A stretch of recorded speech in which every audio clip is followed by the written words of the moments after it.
everyone, welcome back to Michelle Reads and Vlogs, and it's the 1st of November, which means we get a new TBR, a fresh start for the month, which is brilliant. I really need that reset after last month, and just getting in that kind of slump in the middle of the month was not good. What I've decided to do this month is only read books that excite me. I am fed up of reading mediocre books just because other people are and they say you should and they enjoy the books. I'm going to read books that I'm genuinely excited for this month, so let's get straight into them. First up, we have Last to Leave the Room by Starling. So this was the book that we got in the horror Illumicrate, Evernight subscription box this past month. It is about a city that is sinking. This researcher, this Dr. Tamsin Rivers, notices that dimensions of the room in the basement, in the bottom of the building where she works, is changing more, like it's sinking at a faster rate than everywhere else in the city. She goes down to investigate, and at one point she finds a door there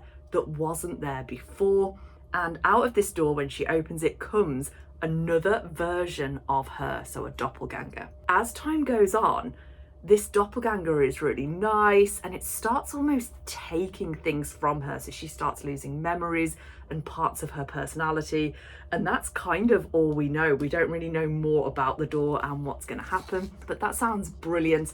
And this cover, this redesign, is stunning. I am going to put the original cover up just so you can see how different it is. So this for the book box was just beautiful, but really excited about getting into this one this month. The next on my TBR is one that everyone has read and everyone loves, and I did keep seeing, and I'm excited to start this one this month. So that is The Housemaid by Freida McFadden. So this is kind of like a thriller, what's happened. So we get this girl who's come out of prison. She's been in prison for 10 years. She's finding it hard to find a job, and she basically becomes a housemaid for this wealthy family. And at the interview, the woman who lives in the house is really nice. She's really welcoming, really interested in our main character. I've completely forgotten her name. Nina's the main woman who lives in the house, and actually doesn't say the name of the main character on the back, but anyway, the housemaid. So she moves in, and then the woman, Nina, starts becoming really weird.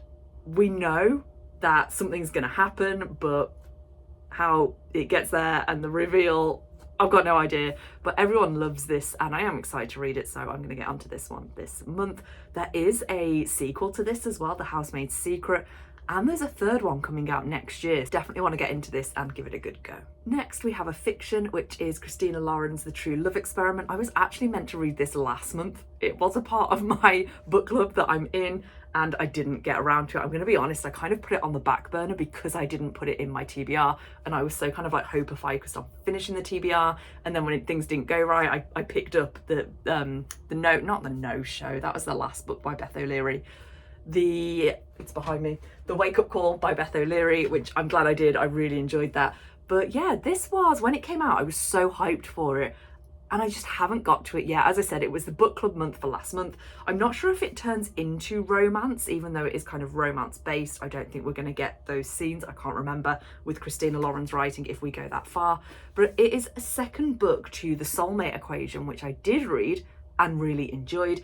This is involving basically the friend character from The Soulmate Equation. So her name is Fizzy. If I remember correctly, she was a writer. She hasn't been in love in Le Shore, so she meets a documentary filmmaker and single father. He's desperate to find his romantic lead. Fizzy offers Connor the perfect solution. What if he could show the Queen of Romance herself falling over heels? But when the production begins, Connor wonders if the perfect match will ever be on the cue cards for him too. So it's going to be a bit of just light, fluffy, slightly romance based. So I'm going to get into this one this month and hope it's as good as The Soulmate Equation, because that book was brilliant.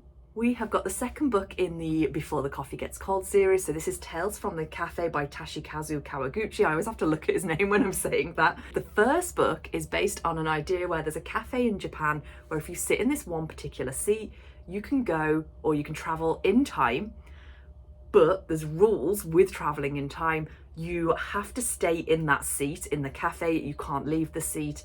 and you have to return before the coffee you're drinking gets cold, which is why the first one is called Before the Coffee Gets Cold. And the first one was really good. It kind of followed 3 or 4 different stories of different characters within this cafe, and this is just continuing with, I think, new stories. I'm not sure how many of the original stories are going to be in this, but there are 4 of these now. I've got the first 3, the 4th one's just come out, and I did enjoy the first one. It's a nice short book as well, which I think is good for your TBR. Just that if you're struggling a little bit, if you get into a little bit of a slump, a short book can be a good way to get back out of that. So I'm looking forward to this one. We've then got my September Book of the Month book, which was You Again by Kate Goldbeck, and apparently this is a bit of a Harry Met Sally retelling, which means nothing to me because I've never seen When Harry Met Sally. I'm so sorry if that upsets anyone in the comments section. So I'm not sure if this is just going to be a bit of a fiction, maybe again slight romance. I'm expecting it to be kind of fluffy and light. Whether it is, I'm not actually 100% sure, but I'm excited to read this one and see what it's about, because everyone who has read it again seems to enjoy it. It doesn't seem to have been out much in the UK at the moment, but a lot of Americans seem to like this at the moment, so I'm going to give it a go. I'm hoping to read The Book of Fire by Christy Lefteri. So Christy Lefteri is such a brilliant writer. She brings forward certain, not necessarily historical events, kind of recent history, basically global issues. So we've got The Beekeeper of Aleppo, which is about the war in, I think, Syria, and about immigration and escaping that war. I read Songbirds by Christy Lefteri, which was about, again, immigrants, but this time living in, I have to get this right, living in Cyprus, I think it is. Then there's kind of issues around the songbirds in Cyprus. So if you don't know, songbirds are like small birds, and there's a lot of poaching with them. She's so brilliant, the way that she takes a lot of research from real life experiences of real people that she's met and puts them into these characters. It makes the characters really feel real. It's honestly, both of those books are absolutely brilliant, and I can't believe more people don't read Christy Lefteri, especially after The Beekeeper of Aleppo, which was amazing. So this one is The Book of Fire. Again, I'm not 100% sure what it is about. So a family from 2 nations, England and Greece, live a simple life in a tiny Greek village. Their life goes up in flames in a single day when one man starts a fire out of greed and indifference. Many are killed, homes are destroyed, the region's natural beauty is wiped out. So then we've got more about the family in the trauma after this fire, which, yeah, if I know her, it's going to be brilliant. So looking forward to finally reading this after owning it for a good month or so. The last book that I physically have in my hands is The Hurricane Wars by Thea Guanzon. So this is a book that I opened again in a book box. It was from Fairy Loot, and it is stunning. But this is a Kylo Ren retelling. It was started as Kylo Ren fantasy, like fan fiction, and we've got 2 people on different sides of a war. She has got this power which is very kind of driven with light. He has got this power which is very driven by the darkness. And even though they're on opposite sides of the war, they realise that they need to work together to combat a bigger enemy, which, yeah, it's set in Southeast Asia. I think the author is from the Philippines, but I love these kind of Southeast Asian inspired pieces of architecture. Absolutely brilliant, and I am really looking forward to getting into this one. Next, we've got books which I don't physically own yet. The first one should be of no surprise to anyone, and that is Iron Flame by Rebecca Yarros. That's coming out on the 7th of this month. This is the sequel to Fourth Wing, where we are following the events of this story. So going back to the War College, are we going to keep secrets? I absolutely can't wait. If you've got no idea what Fourth Wing is about, it's about dragon riders in a college, basically learning their trade, learning to be dragon riders. It's very high stakes, and it is a romantasy, so we get a romance between 2 of our main characters as well. It is amazing, and I cannot wait for Iron Flame.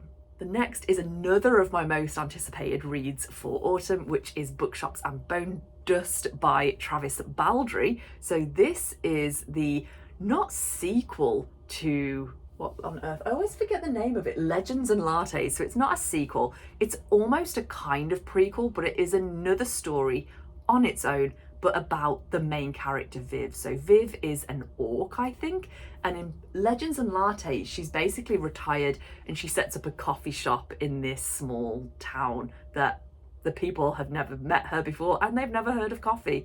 And it's such this cozy fantasy. Bookshops and Bonedust, I think, is set 20 years earlier. She is I can't even think of the name of what she is with her job. Is it like a missionary or something? I don't know. Anyway, so she's working, but she gets injured. So she goes to this small town to basically rest and recuperate from this injury so that she can go back to work. And she finds this bookshop and becomes friends with the people in the bookshop. Again, it's meant to be another really cozy fantasy, much on those same lines of Legends and Lattes. So I'm really looking forward to that one. I am also planning on continuing with my audio reads this month of the Red Rising series. I have read the first 3 in the trilogy, so we will now be on to book 4, which is Iron Gold. And this is set a few years later after the first Red Rising trilogy, the first 3 books. The overall synopsis for what's going on is that there is a world where there are different types of humans who are coloured in different ways. So we've got the Reds, who are basically miners. They are very strong. Their bodies are adapted to living underground and doing this very physical labour.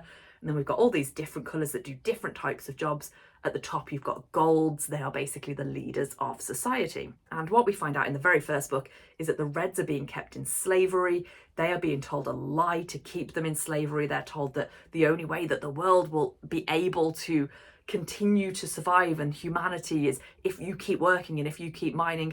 But in reality, they just want this resource that they're mining for, helium-3. The whole solar system's been terraformed. People are absolutely fine, but they're keeping them in slavery. So there is this whole revolution where Darrow, this Red, is basically taken from being a Red and starts to open everyone's eyes and fight for what is right as a part of this revolution. I'm going to be honest, I've got no idea what book 4 is about moving forwards. What I know is that I am enjoying the series so much. The audio experience for this has been absolutely brilliant so far, and I have saved starting the 4th book. I finished the 3rd one a couple of weeks ago, and I decided that I didn't want to go straight into the 4th one. I just wanted a little bit of a break, and I know the 4th one's really long. It's like 25 or 30 hours long on audio. So it's pretty much going to take me the whole month, but I am really looking forward to it. Then I'm going to keep these 4 books out. So these were on my TBR for last month, which I didn't get around to. I did abandon my TBR near the end of the month because I was like, I just can't push through. I remember my TBR last month, I was all like, oh, I'm going for the speaky vibes and the thriller vibes. And honestly, it was too much. Like, I am not a scary, constant thriller reader. So lesson learned. I know I need to mix up my genres because I love a thriller, I like a horror, but not for an entire month. It was just too much. So these 4 did get left. I didn't read them. I've decided that I'm not necessarily going to add them to my TBR, to the list, but I'm going to keep them out in case I decide I want to pick one of these up, especially The Death of a Bookseller. That is the one that's still sticking out to me. I still want to read. I'm not going to prioritise it. I know that out of these and the 3 I've mentioned, I'm so much more excited for them than any of these. And I know people are going to be like, oh, but some of these books are brilliant. And I'm sure they are, but just right now I'm not feeling it. So I'm going to go for books that I'm definitely feeling this month. So they are the main 10 books for this month. I don't know whether I will read 10. It is a lot of books for me. I didn't want to put that many on my TBR, and then I kept remembering other books. So last to leave the room, I pulled out this morning. I was like, why have I not put that on my TBR? I need to make sure I can prioritise this. And the Hurricane Wars, I think, was the last one last night that I was like, oh my gosh, yeah, the Hurricane Wars. I really want to read that one. So I pulled that one out. So I did have an 8-book TBR that's become a 10-book TBR. But again, if I don't read them all, I'm going to try not to have too much pressure on myself. But I am excited. I'm excited for all of these books, and that is the main thing. If you watched to this point, please think about liking the video. It does really help me. And if you don't subscribe to me and you like bookish content, please consider subscribing. I do lots of bookish content throughout the month, including unboxings, some vlogs, occasionally book shopping, book hauls, book unhauls, etc. All the usual stuff. If you are interested in any of the books that I've talked about today, I will put affiliate links to them in the description down below. If you do buy any there, they're the same price as that you would buy normally. It's just that with an affiliate link, I get a small commission off the sale for putting you in place of that sale, if that makes sense. So it costs you no extra, but it does help me and the channel out. I hope that you all have a wonderful rest of your day, and I'll see you all in the next one. Bye.